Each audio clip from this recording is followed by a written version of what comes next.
Coming up next on Arizona Horizon, it's the Journalists Roundtable. We'll look at the week's top stories, including a judge ruling against the state's moratorium on new home construction in the Valley. The Journalists Roundtable is next on Arizona Horizon. Arizona Horizon is made possible by contributions from the Friends of Arizona PBS, members of your public television station. Good evening and welcome to Arizona Horizon. I'm Ted Simons. It's Friday. That means it's time for the Journalists Roundtable. And joining us tonight, Bob Christie from Capital Media Services, Jim Small from the Arizona Mirror, and Dennis Welch from CBS 5 and 3 TV. Panel, good to have you all here. Thanks for joining us, Bob. We're going to start with you.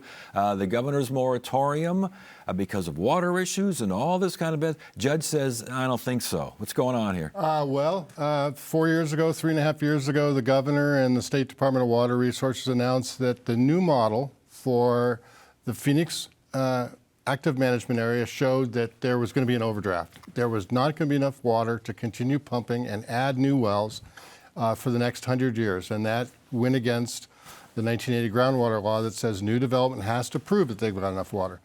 The department unilaterally, according to the opponents, put in this new rule and says anybody who wants to build a new house, any developer who depends on groundwater in the Phoenix area, we're not going to give them certificates to allow them to do so. And again, not just underneath where you want to build, but in the entire Phoenix area, which results in a moratorium. Yeah, kind of a de facto moratorium, right? Like for any place that's going to rely on groundwater, because they, essentially the department said it's functionally impossible to hit that 100-year assurance that you're supposed to have.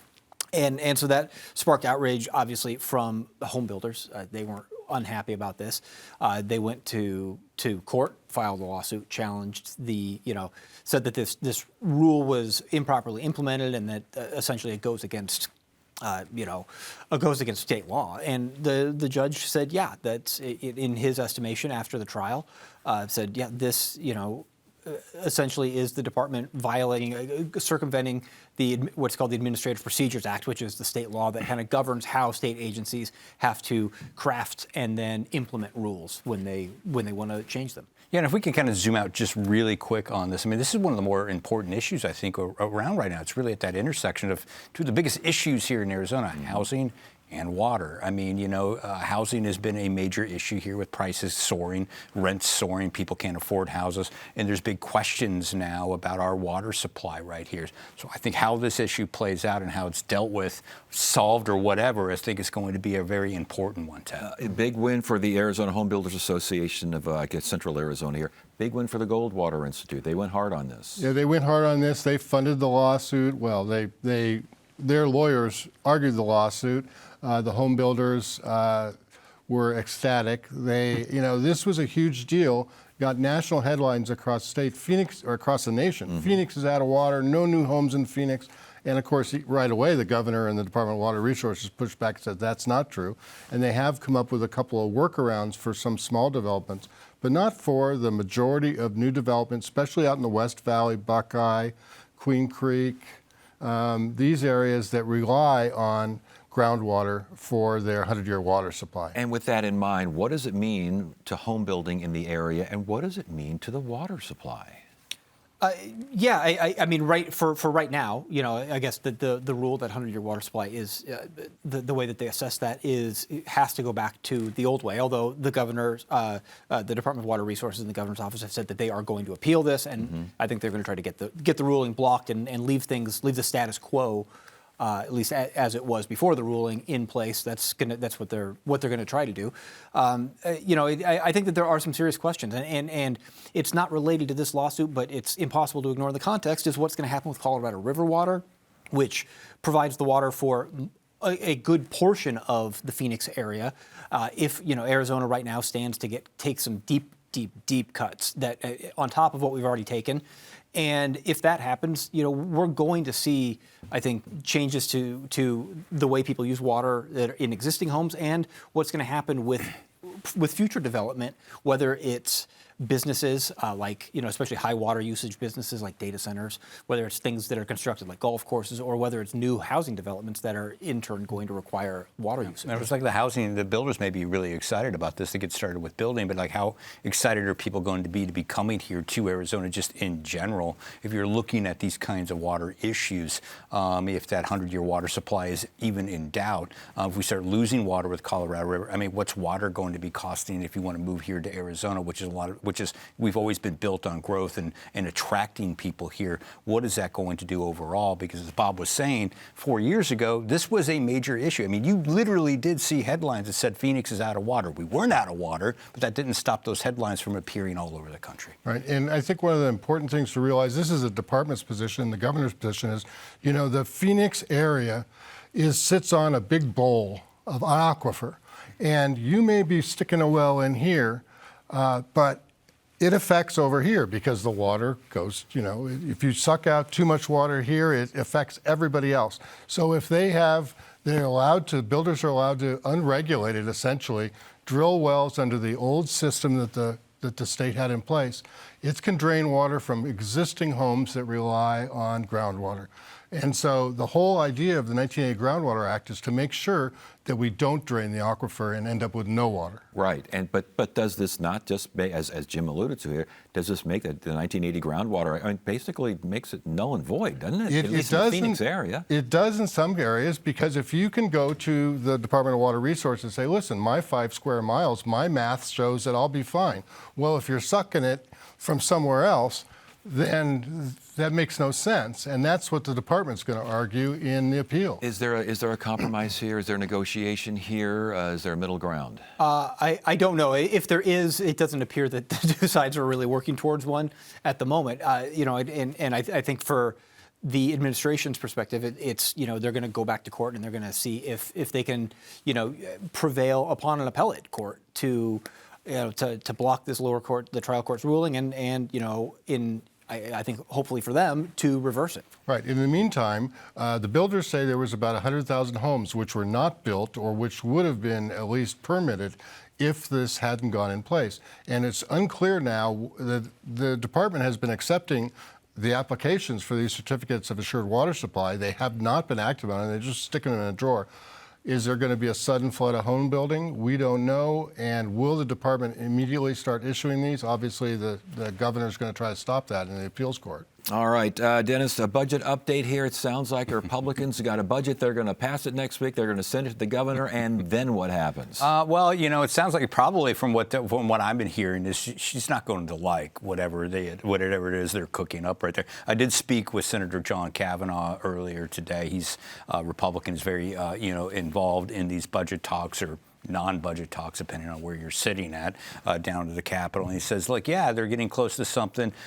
Broad outlines, they're looking at cuts across the board, up to 5% for state agencies and certain programs. The only thing that is off the table, he told me, is for public safety and for education funding. And the reason what they're doing this is Kavanaugh thinks that these cuts will help make up and pay for the $300 million, $400 million in education funding they lost with Proposition 300 or 123 that they allowed to expire. So we'll see what happens with that. We know this affects that bill moratorium with the governor again. We'll see how that affects with her, with what plans they come out with, and whether the governor likes it or not. But from just the broad perspective of this, I don't think the governor is going to be really thrilled about that. Yeah, it's in full conformity, apparently, a permanent full conformity here? Yes, absolutely. And so you can already kind of imagine what the response from the governor's office and Democrats is going to be, which is, hey, look, Republicans are going to make deep cuts to government programs, to programs that help families and help Arizonans and help with affordability in order to pay for tax cuts for the wealthy. That's, I think, a kind of a prepackaged spin that we know we're going to see. And I think that's really what the governor's office has been hoping to get, frankly. I think they've been trying to get to that point, to get the Republicans to put their budget out so they can point out the things they don't like to Arizonans and say, hey, look, here's what they're trying to do, both for purposes of trying to get some leverage in the budget negotiations, but also it's an election year. Yeah. The governor's running for re-election. This is all, I think, grist for the mill on the campaign trail. And tax conformity is kind of a wonky term, but what it means is in President Trump's one big beautiful bill that passed last year, there was a whole slew of tax cuts, including for average middle class people, but also for businesses and for the wealthier. And Arizona uses that federal tax code as the basis for the Arizona tax forms.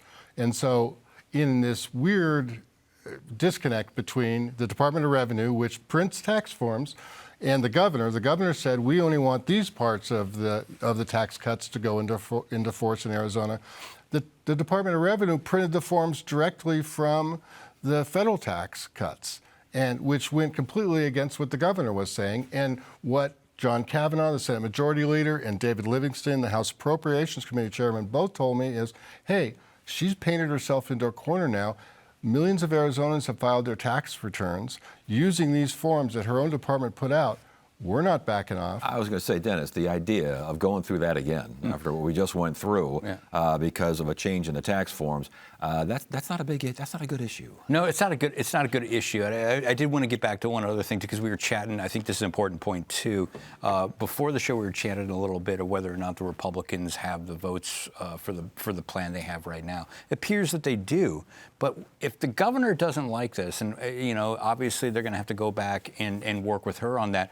When do you start losing those Republican votes to get something that the governor is going to like? Is every point that you give and concede to the governor, you're probably going to lose a couple votes here or there in the legislature. It seems like we're getting into that process of who knows how long this is going to take to play out. But Bob, I think you wrote that John Kavanaugh said this is not a compromise budget. This is a final budget. End of story. That's right. And Mr. Livingston, his House counterpart, essentially said, well, we might negotiate a little bit with the governor, but no, they're sitting on this, and they plan to send it to the governor by the end of next week if they can get the bills written. They're very complicated legal things that have to be done before you can actually get things passed. They both are convinced that they can send it to the governor. They need the governor's signature, and I can't see that she would just take whatever they sent. I was going to say that's like it's really cute when like lawmakers are like, this is our final proposal. And this is when you learn the power of a governor. I was thinking, you call it your final proposal all you want, but Bob's saying you need her signature. Is a moratorium lifted? You think a moratorium is going to be lifted next week? No. They gave her a budget. No, because she wants them to release their plan, which they will do, it sounds like, and also engage in constructive negotiations, which it sounds like they are not ready to do. So no, probably not. I think that moratorium is going to stay in place until everyone gets back to the negotiating table. Yeah. Right? This is the next step. They were at the table. They all walked away. They all blamed each other, and the governor said, "I'm not going to sign anything until you give me a budget." So they're going to say, fine, we're going to give you a budget, we're going to put it up there, and we'll let you deal with it. She's going to veto it, going to send it back to them, and then they're going to have to all regroup and decide at what point they're going to come back to the negotiating table, because they have to do that by the end of June. And let's be honest, everyone's got to hit the campaign trail. I think those lawmakers would like not to be sitting at the state capitol on June 30th at the middle of the night trying to pass a Bob, I think that's a big deal. That's a huge deal. The primaries earlier this year than it normally is. Normally it's in mid-August. I believe it's in late July this year, and they want to move it up even closer. There's always a rush to get out. To Dennis's point that the Republicans can't stick together. All we got to do is look at last year. The House and the Senate were fighting each other for months. They didn't get a budget out until mid-June, and because they couldn't, the Republicans in the House and Republicans in the Senate couldn't agree. They sent up competing plans. The first one got vetoed. It was a mess. And if we start peeling off Republicans as they negotiate with the governor, same thing. I'm also kind of wondering, too, the longer this goes on, you guys correct me or chime in on this, too. The economic news is not getting better. It seems like every update we get, it's like less and less revenue in here. And the longer they stay in session, like the less rosier or bleaker that these projections are going to look. And it's going to change a lot of these projections, correct? Yeah, we just got an updated set of numbers from the budget gurus this week. Last week, $200 million lower revenue than they expected just the month before. It's an $18.5 billion budget, $17.5 on the Republican side. So, that's right. You better to strike while the iron's hot and get a deal, and then you can go campaign. Well, or then you can go take a trip to Washington, D.C., because apparently that's the primary importance of all. What's going on with that? I don't know. I mean, it's a trip to D.C. I think Republicans are going to meet with the Trump and other Republicans and. It's a focus. The trip is basically to focus on promoting the Trump administration policies. Yeah, I mean, I would assume, and I saw this, I was like, wow, they're going to be talking about the Save America Act or whatever it is, because remember Donald Trump had proposed his own bill moratorium on Capitol Hill, saying he wasn't going to sign any legislation unless they got this done. I'd be fascinated to see like what exactly they're going to be talking about there, because the Trump administration has brought lawmakers, state legislators in from various other states to listen to what they want. He wants them to push as he's moving in that direction. But I got to assume that a lot of what the Republicans from Arizona are going to hear from the Trump administration is how much they want the Save America Act, because we know that is forefront on his mind. At least it has been. I don't know where it's been since the war started, but we do know that it was very important at the beginning of the year. We need a trip to D.C. to learn this? Well, no, what we need a trip to D.C. for, and this is Arizona's wild card, all you have to do is look at New York and Colorado and other Democratic states and see that the president has clawed back transportation funding. He's started investigations into their Medicaid program. He's taken a lot of money from Democratic states. We have a Democratic governor, but we have a Republican legislature, and maybe they can work some magic, and obviously they hope they can, because they can kind of insulate Arizona from that clawback that the president seems want to do to Democratic states. I think that's the upside. They're going to talk about water. They're going to talk about affordability issues. They're going to talk about some other stuff. The water is critical. And I think if you have 40 Arizona Republicans pushing the Trump administration on water, that's a big deal in this year. And I think, too, Democrats were offered Yes. a way to go out to D.C. Yes. to go meet with Democrat lawmakers, and most of them are saying, it's not important. Well, yeah, there are other things going on. I just find the whole thing fascinating. Jim, also fascinating is the never-ending conflict between the Maricopa County Board of Supervisors and County Recorder Justin Heap. And now we got a ruling where a judge says to the board, knock it off. Yes, and the judge essentially said that the board made a mistake when and violated the law and kind of essentially the sovereignty of the recorder's office, I guess for lack of a better word, when it took away the IT department principally and a lot of some of the responsibilities and some of the data that the recorder's office has sued to get back. And the judge said, yeah, like you guys are singling out, as the board, you're singling out the recorder's office. No other office that is headed by an elected official. You have not clawed back the IT. You don't operate the IT for it. They all have standalone things. And the reason that you did this is because, essentially you didn't like the fact that Justin Heap was going to become recorder, and you were trying to, essentially kind of hamper his administration a little bit. And the board pushing for a pause now to try to get the wheels spinning in the other direction. Oh, absolutely. They're going to appeal. Kate Brophy-McGee, one of the supervisors, former state senator, says, no, absolutely we're going to appeal. We think the judge is wrong. What they did, the roles of the recorder's office and the board of supervisors are pretty well defined in state law. The recorder is responsible for early voting and for maintaining the voter rolls, and the board is responsible for election day operations and staffing, voting locations, and picking where they go and those type of things. But what they're worried about, I think, is what Justin Heap could do to the early voting locations, minimize them or do other things, this all goes back to 2020 election where President Trump accused Arizona and other states that went for Joe Biden of not managing their elections correctly and electing Joe Biden. And I think the context there is very important because the county recorder, Justin Heap, when he was in the legislature, a lot of election denial inspired legislation while he's there. He may not describe himself as that way, but he pals around with a lot of people who think like that. Maricopa County is, we know, one of the most important voting districts in the country and is going to be front and center again this year. And I think complicating all these matters at the county is the board and the recorder just don't like each other. No, there's not, except for one supervisor. But and 4 of the 5 county supervisors are Republicans, like the county recorder, Justin Heap. So this is a policy dispute. Yes. Not necessarily a Democrat versus Republican dispute. But Jim, early voting in jurisdictional elections, I believe, begins this week. I mean, it sounds like things are still up in the air. Yeah, it's not a good time to be having this kind of thing as we're, running into jurisdictional elections. And as we were mentioning earlier, I mean, July 21st is the primary, right? And early ballots are going to go out a month before that, 6 weeks before that. Like, we are rapidly approaching election season, even though it does not feel like it. Yeah. It's gotten late early. I mean, when you start thinking about it, to your point, 2 months until the primary, Yes. the early ballots go out for the primaries. We're getting down to the wire here on this, and they're still messing around in the courts. It sounds like the clarification needs some clarification. Dennis, who is Ruby Dillon Williams, and why is she probably going to be? I guess she's the interim housing department director right now. She's going to get the job. She's made it through the committee. Hey, let's see. Let's see this time. It's always fun. She made it through Jake Hoffman's committee by a narrow vote. I believe it was 3-2.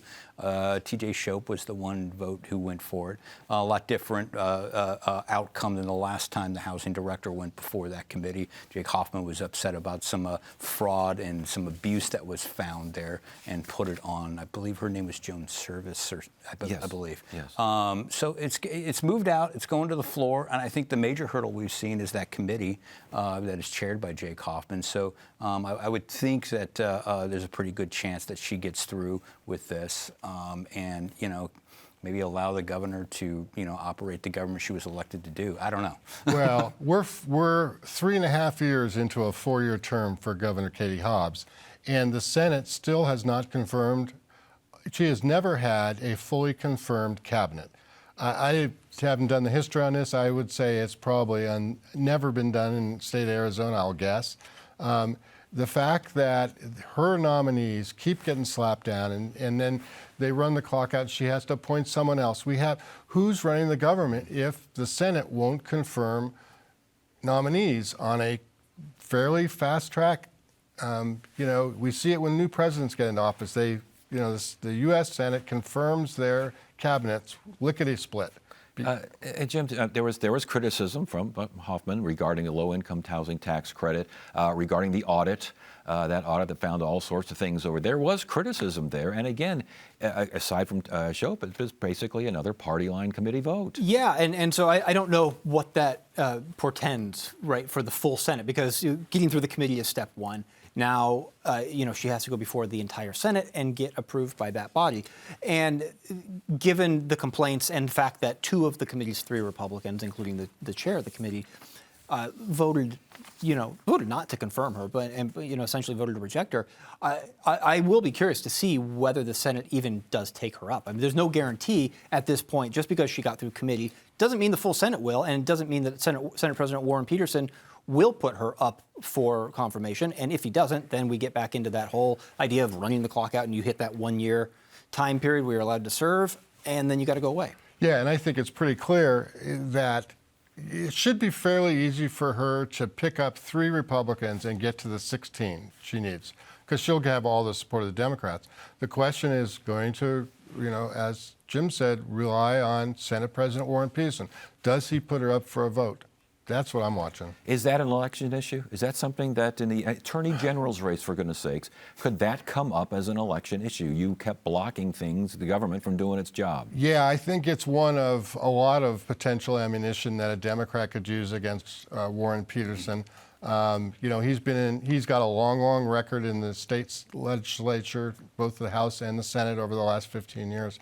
And, a good campaign can pick any number of topics. Well, and when you're a speaker or a Senate president, then every bad thing gets blamed on you because you were the leader of that body. If you consider that a bad thing. Yeah, if you consider it. Some who think you're doing your vetting process. Dennis, sticking with you, kind of running out of time here, but I want to talk about voucher reform fundraising, and it sounds like one group in particular, which wants to see, an income cap on those receiving the vouchers, the families receiving vouchers, and other guardrails They're raising a whole lot of money. They are raising a lot of money. I mean, I think the question is, these two groups just differ on how this voucher program should be reformed. And it seems like to me, I haven't seen any polling, but given some of the reports that have been out there about some of the fraud and abuse that have been found in this program, I'm thinking that there's probably some popular support out there to put some guardrails on this plan that is costing the state more and more money every year. Dennis mentioned there were two proposals out there. The other one seems like it's much, much, much more modest. Yeah, I think more designed to kind of make some reforms, but pretty small-scale reforms to the voucher program, and kind of really insulate it. I think the idea is either if it were to pass and win, that it would insulate the ESA program mostly as it is now, not entirely, but also I think I think the cynical view of it is that proposal exists to try to muddy the waters against the other one, that if they can both get on the ballot, then you have two competing proposals, and you just tell voters, just vote them both down. And That's that right. other one doesn't use the word vouchers. Bob. No, Save Our Schools Arizona, which has opposed vouchers for a decade now and was really instrumental in trying to get this on the ballot right after, or trying to block it right after the universal voucher program was approved, has finally got their stuff together and have a voucher rein-in proposal. They're not trying to get rid of it completely, but you can't earn more than $150,000 and still get free state money to send your kid to private parochial school. Oh. That's a big deal. I think that has a chance. All right, we'll end it right there. Panel, good to have you here. That's it for now. I'm Ted Simons. Thank you so much for joining us. You have a great weekend.